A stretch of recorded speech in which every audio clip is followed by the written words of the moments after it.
18 ayat 18. Pasal 18 ayat 18. Apa kata Musa? Apa kata Tuhan kepada Musa? Seorang nabi akan kubangkitkan bagi mereka dari antara saudara mereka. Seorang nabi akan kubangkitkan dari mereka, dari saudara mereka, seperti engkau, hai Musa. Nanti yang akan datang di akhir zaman itu seperti engkau, hai Musa. Aku akan menaruh firmanku dalam mulutnya, sehingga kalau dia berbicara, cakapnya adalah firman, dan dia akan mengatakan kepada mereka segala yang kuperintahkan. Kalau dia bicara, cakapnya adalah firman. Kata-katanya manis semata-mata, segala sesuatu padanya menarik. Demikianlah kekasihku, demikianlah temanku, hai putra-putri Yerusalem. Gini saja Ustadz Abdul Somad, gak usahlah nyinggung-nyinggung Alkitab. Kita fikih aja bagaimana sholat, bagaimana wudhu, begitu aja. Gak usah nyari-nyari perkara. Nanti yang jawab Saifuddin Ibrahim, wah sudah gak enak dengarnya gitu Pak Ustadz. Jadi begitu. Jadi tidak ada nama Nabi Muhammad ataupun kata-kata yang memungkinkan bahwa itu tanda-tanda Nabi Muhammad, ciri-cirinya. Padahal Al-Quran ini datang dari Allah. Nggak mungkin dong bohong, nggak mungkin dong salah. Maka interval waktu antara Alkitab dengan Al-Quran 600 tahun baru muncul Al-Quran. Lalu mengatakan Al-Quran yang terakhir ini datang bahwa nama dia sudah ditulis di dalam Alkitab, gitu. Berdasarkan ayat ini, gitu. Lah saya melakukan pembuktian. Saya masuk Kristen. Nggak ada satu ayat pun ada tanda-tanda dan ciri-ciri Nabi Muhammad di dalam Alkitab. Nah, Ustadz siapa yang ngomong kayak begitu, Pak? Hampir semua, khususnya si Kainama, Pak. Datang dia akan tersungkur. Ketemu saya. Ahmad Kainama, siapa lagi? Ya, Abdul Somad juga, Abdul Somad juga, Pak. Gini saja Ustadz Abdul Somad, gak usahlah nyinggung-nyinggung Alkitab. Kita fikih aja bagaimana sholat, bagaimana wudhu, begitu aja. Gak usah nyari-nyari perkara. Nanti yang jawab Saifuddin Ibrahim, wah sudah gak enak dengarnya gitu Pak Ustadz. Jadi begitu. Jadi tidak ada nama Nabi Muhammad ataupun kata-kata yang memungkinkan bahwa itu tanda-tanda Nabi Muhammad, ciri-cirinya tidak ada. Saya berani bersumpah dan seluruh keilmuan saya pertaruhkan untuk itu. Dan kekristenan saya ya jangan ditanya lagi, begitu. Oleh karena itu kita lihat Abdul Somad bilang bahwa Ulangan 18 ayat 18 itu adalah untuk Nabi Muhammad. Tidak ada satu ayat pun yang serupa dengan Musa.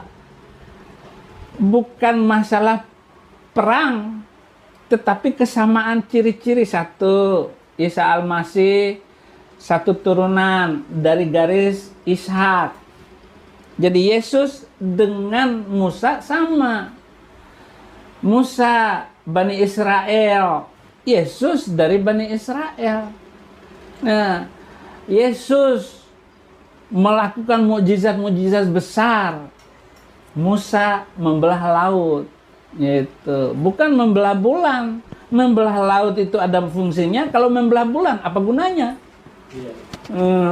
Itu yang harus diperhatikan, saudara-saudara. Nah, sekarang kita lihat Alkitab. Mazmur 147 ayat 19 dan 20.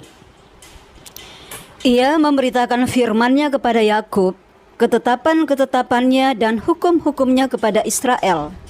Ia tidak berbuat demikian kepada segala bangsa, dan hukum-hukumnya tidak mereka kenal. Allah tidak pernah memberikan semacam itu firman-Nya kepada bangsa-bangsa.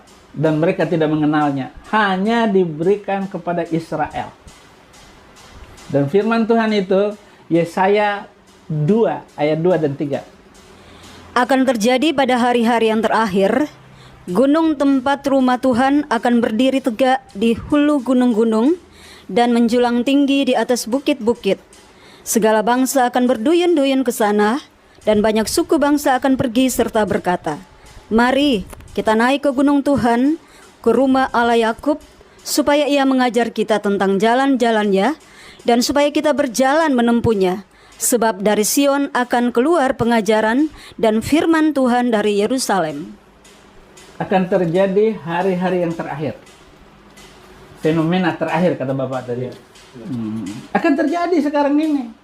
Orang akan berduyun-duyun mencari pengajaran itu. Yaitu naik ke gunung Tuhan. Naik ke gunung Tuhan itu memuliakan Tuhan dengan roh dan kebenaran. Dan dia mulai sadar bahwa hidup di dunia ini yang tidak ada gunanya, nggak perkasa lagi. Kita akan perkasa karena firman Tuhan, dan kita akan mengikuti pengajaran, sebab firman Tuhan datang dari Yerusalem, tidak datang dari Gunung Sindur, tidak datang dari Gunung Bromo, datangnya dari Yerusalem, kota keselamatan, kota kedamaian. Orang hidup damai di kota itu. Firman Tuhan datang dari kedamaian, bukan keributan. Yesus tidak pernah bawa pedang, jangankan pedang, pisau dapur saja nggak pernah dibawa untuk nakutin orang. Ada ustadz bilang, itu Yesus bawa pedang. Baca pakai otak, jangan pakai emosi.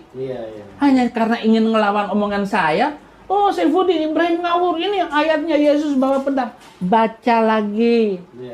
Yesus nggak pernah bawa pedang. Baca dulu Ustadz. Mu'alaf. Bukan alap-alap, mu'alaf. Jadi firman Tuhan datang dari Yerusalem. Yang ketiga, firman Tuhan itu hanya dipercayakan kepada orang Yahudi, kepada Israel. Roma 3 ayat 1 dan 2. Jika demikian, apakah kelebihan orang Yahudi dan apakah gunanya sunat? Banyak sekali dan di dalam segala hal. Pertama-tama, sebab kepada merekalah dipercayakan firman Allah. Hanya Yahudi yang dipercayakan firman Allah. Mana ada kepada bangsa lain? Tidak ada. Kalau ada, saya ikut lagi agama itu. Saya masuk dengan tulus dan murni hati dan tidak dipengaruhi oleh siapapun. Sama ketika saya masuk Kristen, tidak ada yang mempengaruhi saya.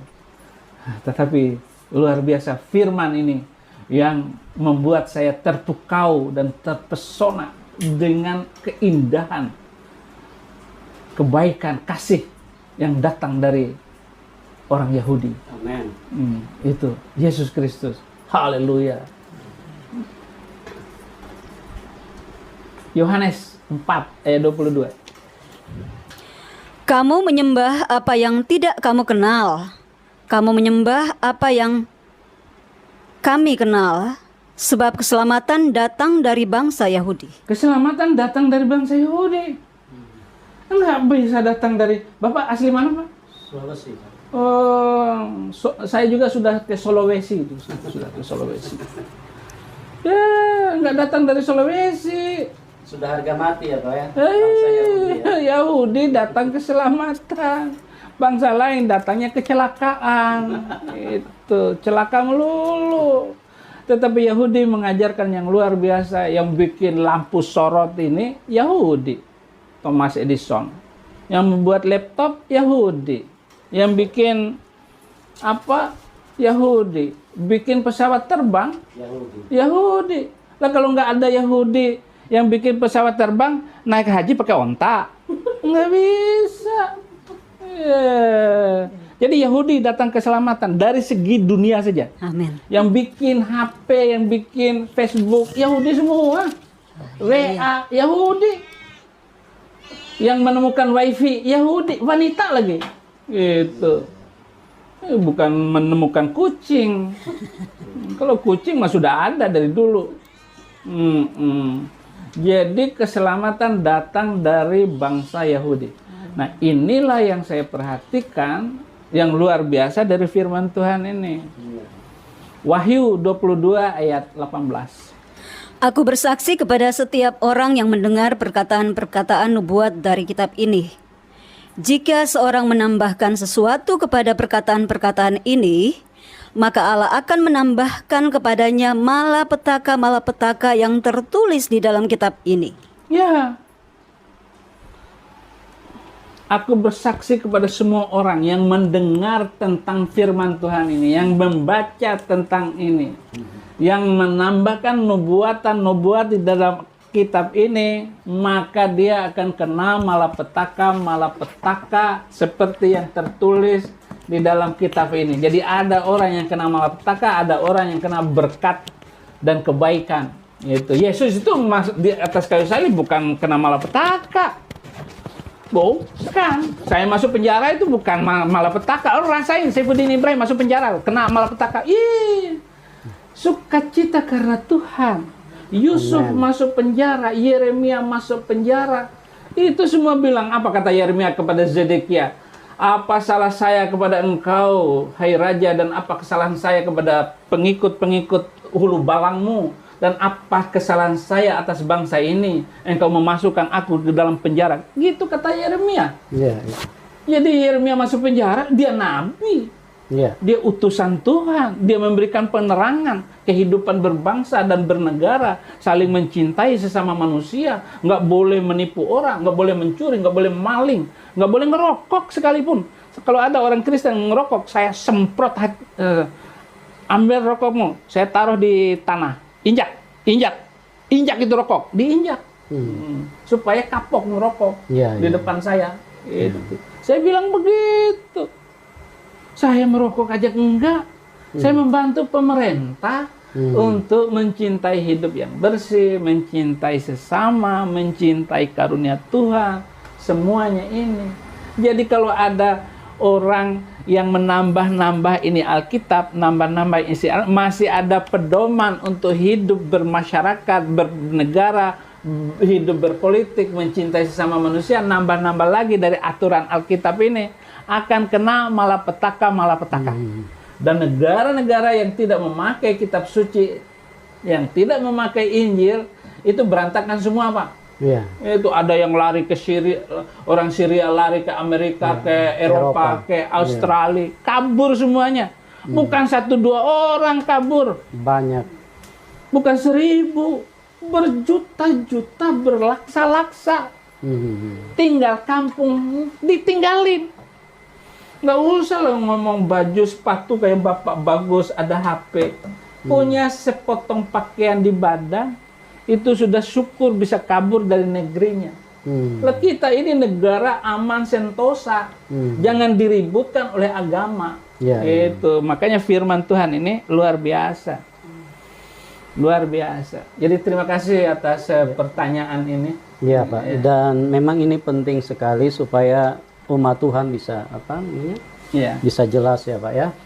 Dan jadi tidak ada kesimpulannya gitu.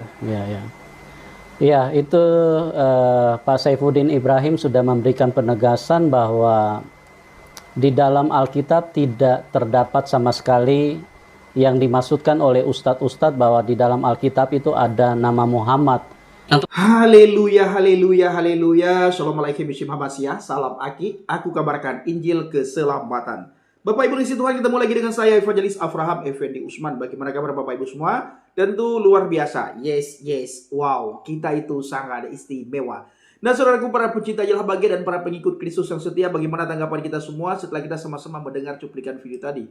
Dan kita melihat bagaimana pemuka agama tersebut mencocok logikan Bapak Ibu. Ya, kalau mereka menganggap ini adalah menguntungkan, maka di situ ada kebenaran. Tetapi bila dianggap ini tidak menguntungkan, maka dikatakan itu sudah dipalsukan Bapak Ibu.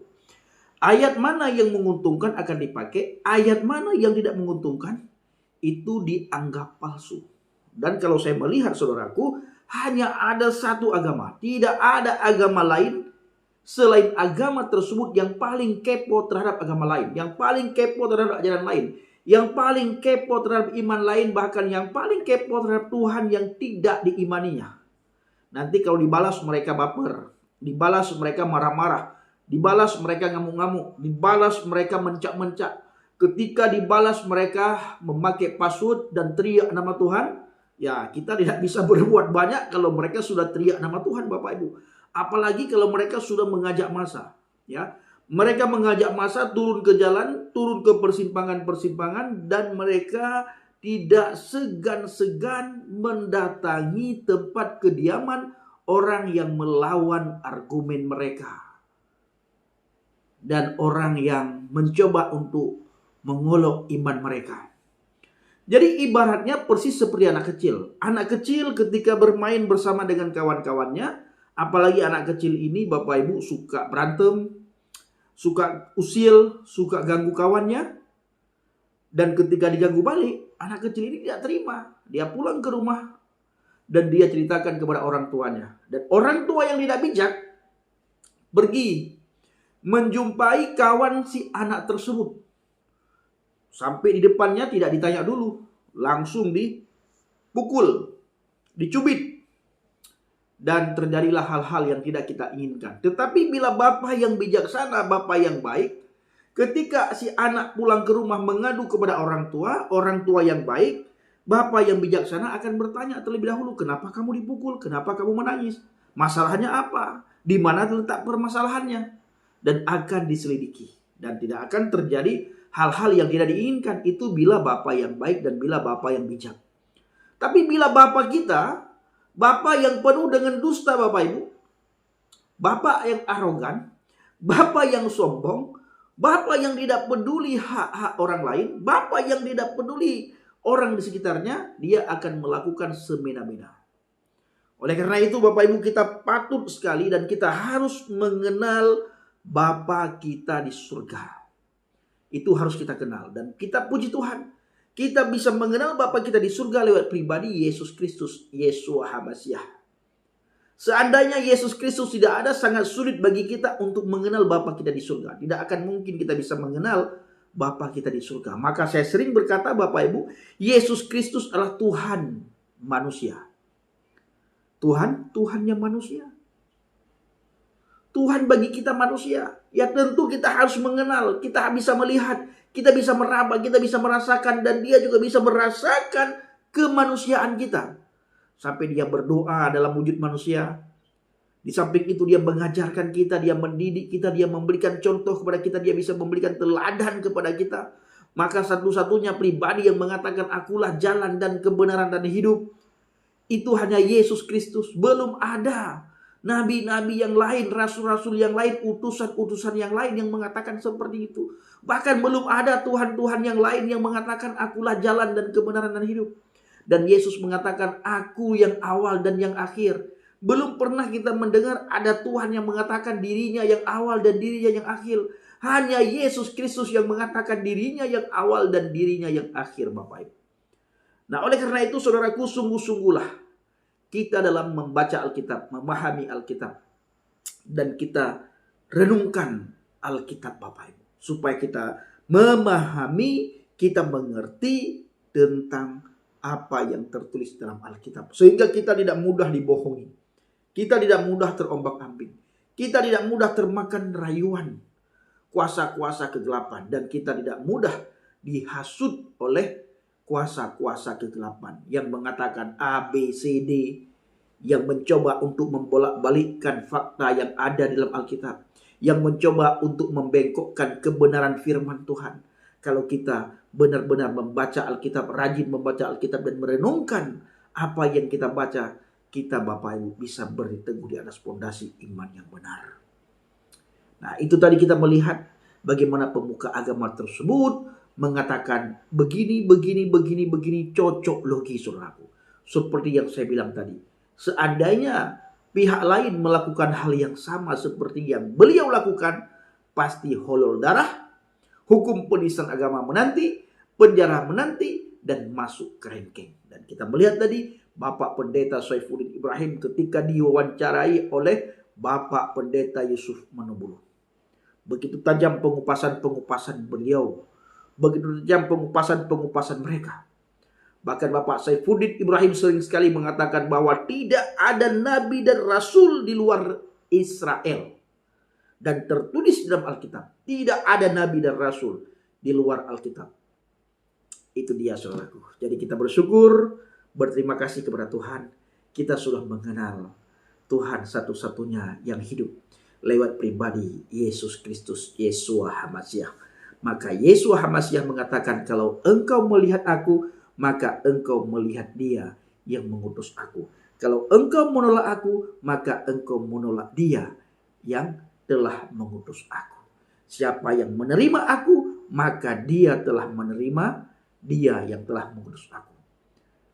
Siapa di antara saudara yang menerima Yesus Kristus kali ini, maka saudara menerima Dia yang telah mengutus Yesus. Ana wal abi wahid, aku dan Bapa adalah satu.